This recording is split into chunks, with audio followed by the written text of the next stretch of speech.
Hello, everyone. My name is Armchair Philosopher. This time I'm back again to tell you about the 10 pillars of Blackology.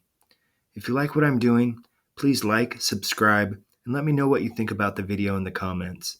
I would really appreciate it. The information for today's video largely comes from the book History in Black: African Americans in Search of an Ancient Past by Yaacov Shavit.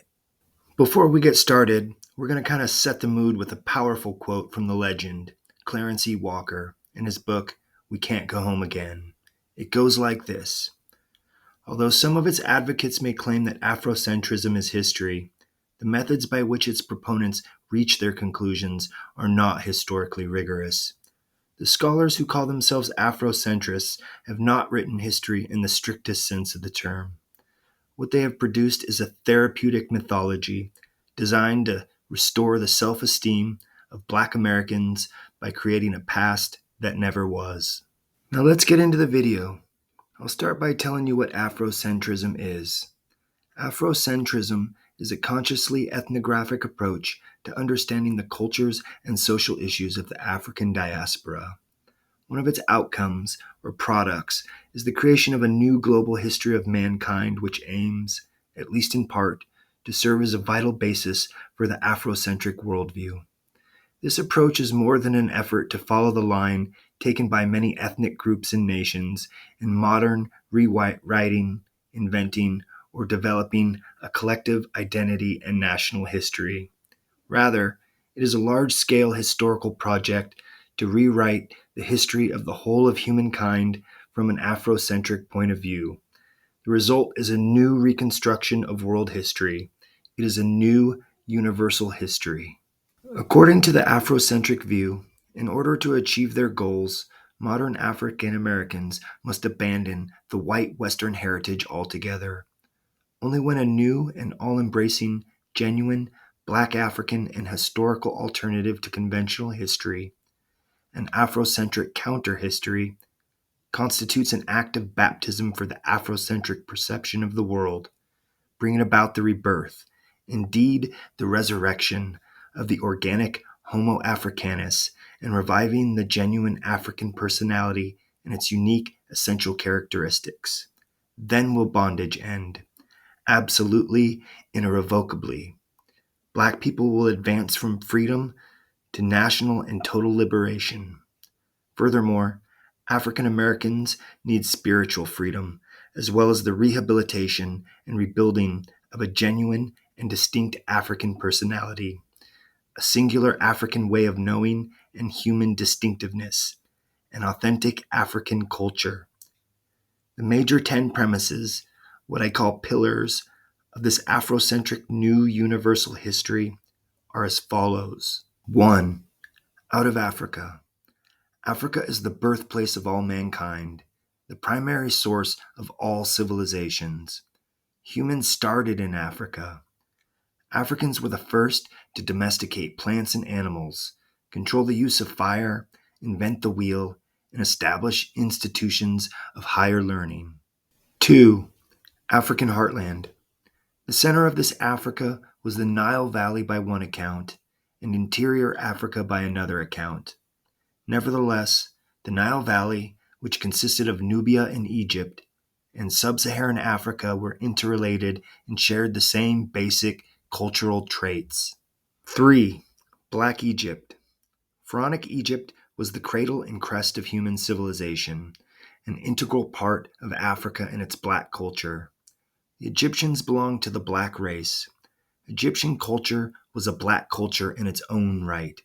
Egypt acquired its cultural practices from Africa and disseminated this African culture throughout Europe, Asia, and the two Americas. Egypt of the Bronze Age was the source of Greek mythology, and later on, the font of Greek philosophy and science. Thus, European culture is an African-Egyptian derivative, and European ideas are essentially a modified African concept. 4. Classical Black heritage. Egyptian literature is considered to be the original and classical cultural heritage of the Black race and the core of its eternal collective identity. Afrocentrism views ancient Egyptian literature as not only a historical source, but as a whole corpus of profane and sacred philosophical and theological literature as well, containing an intellectual and spiritual message. Thus, it is the aim and goal of certain Hotepers to revive all forms of Egyptian civilization that are dead. It is Egyptian literature that radical African American Hotepers try to find a comprehensive, non-white philosophy, governmental system, ethical value system, aesthetics, etc., a new canon of sacred texts which will serve as a code of black values, a replacement for the Holy Scriptures. It is only through Egyptian and African philosophy that the modern black race can free its mind and soul from the bondage of the Western white worldview, concepts, and values. 5. We was everywhere. The black race was present on other continents in addition to Africa, either as an indigenous race or as an immigrant or colonizer. Many white cultures are, racially speaking, really black cultures. Black Egyptians colonized Greece, India, and America. 6. All roads lead back to Africa. Both in primordial eras and in classical times, the development of non-black peoples was contingent on black civilization.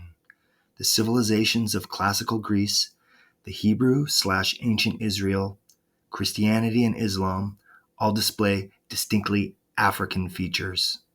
7. Black Adam and Eve.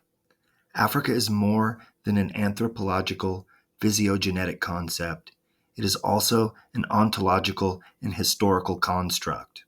The terms race, genius, and culture all fit conceptually into the framework of the following narrative.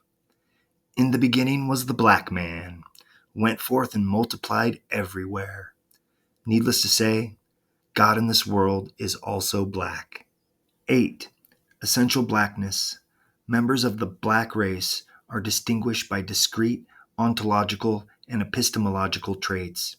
They possess a unique spirit or soul, distinctive character traits, an extraordinary inner essence, a singular worldview, and of course, an exceptional cultural system.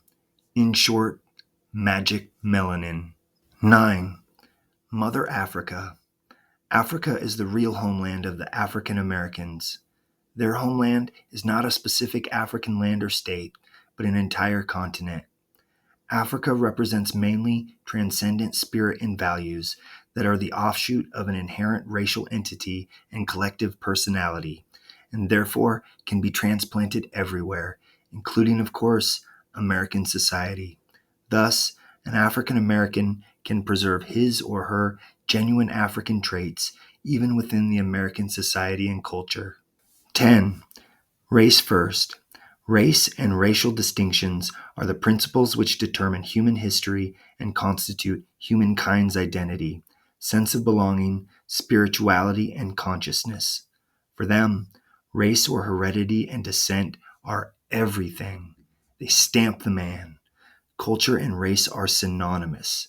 Moreover, not only is the black race everywhere distinct by physical characteristics, but also their unique spiritual traits elevate them above all other races and make them the superior master race. So in conclusion, these are the 10 pillars of a new all-encompassing, racist, universal history of mankind. It is bad for the following reasons. First, it's pseudo and inaccurate as hell. Second, it reverses one bias and replaces it with another. In attempting to counter Eurocentrism, Afrocentrism swings too far, promoting exclusivity or dismissing non-African contributions, which can be seen as mirroring the bias it seeks to correct. Third, revised Afrocentric history distorts facts and prioritizes ideology over scholarship. Lastly, this racist history is ideologically and politically motivated to promote identity pride at the cost of scholarly objectivity. These are all good reasons to resist the new Afrocentric universal history. But before it can be resisted, it's important to be able to know and identify what the underlying presuppositions of Afrocentric history are.